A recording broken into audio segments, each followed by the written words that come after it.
Hello everyone, welcome you once again my YouTube channel Ilm academy. दोस्तों, इस lecture में हम डिस्कस करेंगे criticism of the constituent assembly. दोस्तों, जब आप कोई अच्छा काम करने जाते हैं या कोई भी व्यक्ति हो अच्छा काम करने जाता है, उसका क्रिटिसिज्म ज़रूर होता है। ऐसे ही कॉन्स्टिट्यूंट असेंबली के मेंबर्स के साथ हुआ था। उनका क्रिटिसिज्म बहुत ही ज़्यादा हुआ था। ठीक है, क्रिटिसिज्म क्या था आइए हम देखते हैं। First, not a representative body.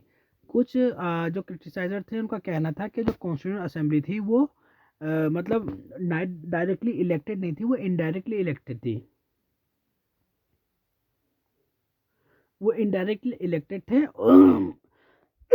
Sorry, वो इलेक्टेड नहीं थे। और उसमें यूनिवर्सल अडल्ट फ्रेंचाइज नाम की कोई चीज़ नहीं थी।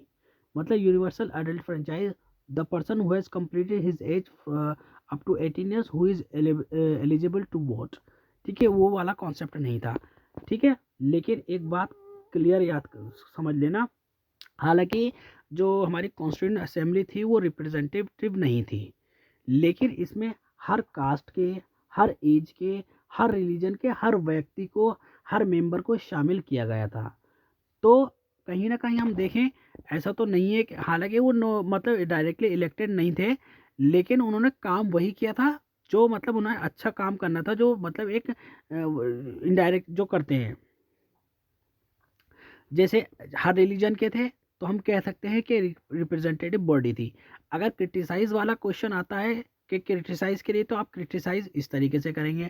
और आपको अपना आर्गुमेंट देना है कि आपको क्रिटिसाइज भी करना है, और आपको जो कॉन्स्टिट्यूंट असेंबली के मेंबर थे उनको बचाना भी है, और भारत के संविधान की एक मतलब अच्छा अपना पॉइंट पॉजिटिव व्यू देना है। तो इस तरीके से देंगे कि हाँ, हर हालांकि उसमें रिप्रेजेंटेटिव बॉडी नहीं थे, लेकिन हर रिलीजन के, हर तबके के, हर एज के लोग थे।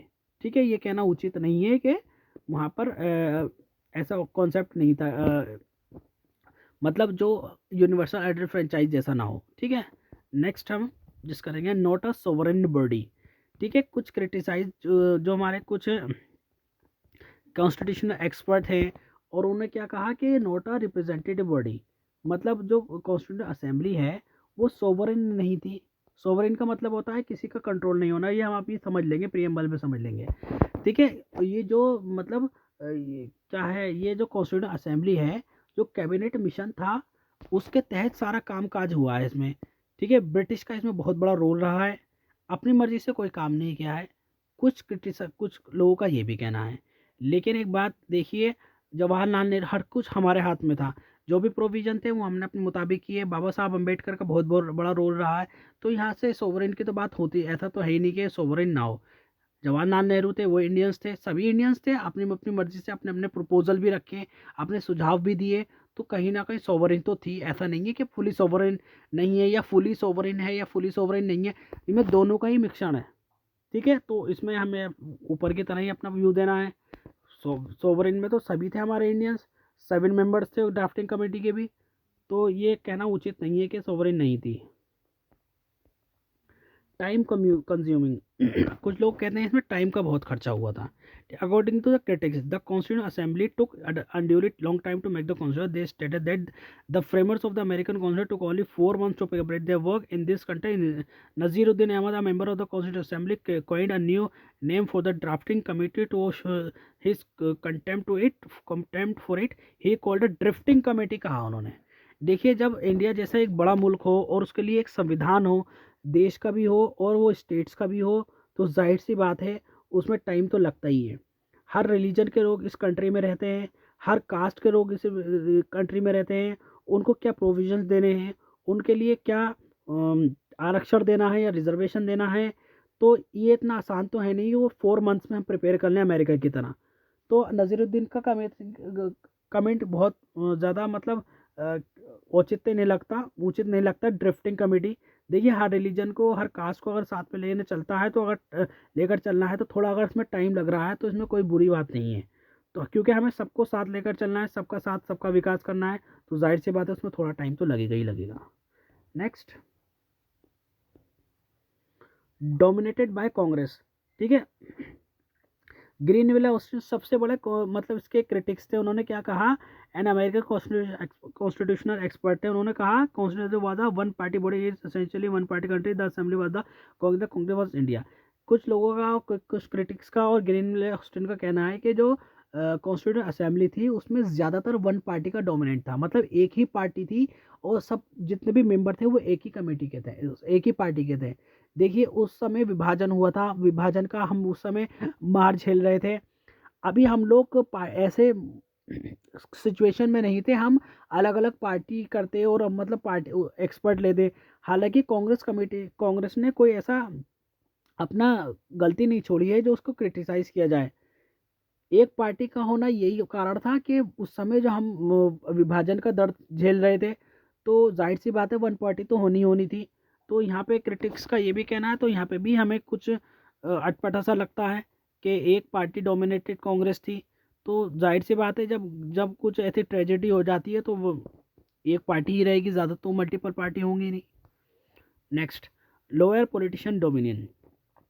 कुछ का ये कहना है कि जो कॉन्स्टिट्यूंट असेंबली थी उसमें लॉयर ज़्यादा थे और उन्होंने अपने हित के लिए ज़्यादा काम किया। देखिए जवाहरलाल नेहरू वो भी लॉयर थे, डॉक्टर अंबेडकर साहब वो भी लॉयर थे, बहुत सारे लॉयर थे। इस जितने भी मतलब इस कॉन्स्टिट्यूंट असेंबली के मेंबर थे वो ज़्यादातर लॉयर थे। देखिए अगर कॉन्स्टिट्यूंट बना है या कॉन्स्टिट्यूंट बनता है किसी कंट्री का, तो जाहिर सी बात है लॉयर का होना भी बहुत ज़रूरी है। हालांकि हमारे यहाँ जितने भी मेंबर थे वो लॉयर ज़्यादा थे, तो यह कोई बुरी बात भी नहीं है। उन्होंने जो भी ओपिनियन दिए, जो भी प्रोविजन इसमें इंसर्ट किए इंडियन कॉन्स्टिट्यूशन में, तो वो सबके हितों की बात करते हैं और सबके हितों को साथ लेकर चलते हैं। तो ये कहना भी उन्होंने अपना अपना मत दिए, तो यहाँ पर तो भाई लॉयर का होना तो ज़रूरी है कॉन्स्टिट्यूंट असेंबली में। ठीक है। Next, dominated by Hindus according to some critics. क्योंकि ज़्यादातर इस पार्टी में जो मेंबर थे कॉन्स्टिट्यूंट असेंबली में वो उसमें हिंदू ज़्यादा थे। ठीक है, तो कुछ लोगों का ये भी क्रिटिक्स है जो पार्टी जो कॉन्स्टिट्यूंट असेंबली थी उसमें हिंदुओं का रोल ज़्यादा है। तो हमें नहीं लगता हम क्रिटिसाइज़ करेंगे। हमें हर प्रोविज़न दिया गया है, चाहे वो कोई सा भी रिलीजन हो, हर कोई भी कास्ट हो, हर किसी को इक्वालिटी दी गई है। हर रिलीजन को, हर कास्ट को एक प्रोविज़न, एक आर्टिकल दिया गया है, उसके मुताबिक आप फ्री हैं, कुछ भी अपने रिलीजन के अकॉर्डिंग प्रैक्टिस कर सकते हैं। तो ये मुझे तो सही नहीं लगा कि हिंदू पार्टी डोमिनेट था। यहाँ पर सबके हित की बात की गई है इंडियन कॉन्स्टिट्यूशन में, तो Indian constitution the best constitution. अपने अपने अपने पॉइंट ऑफ व्यू दे रहा हूँ, ये आपकी क्या कहते हैं राइट टू लिबर्टी है, ये आपका फंडामेंटल राइट है। नेक्स्ट है, Winston Churchill commented that the constituent assembly represented only one major community in India.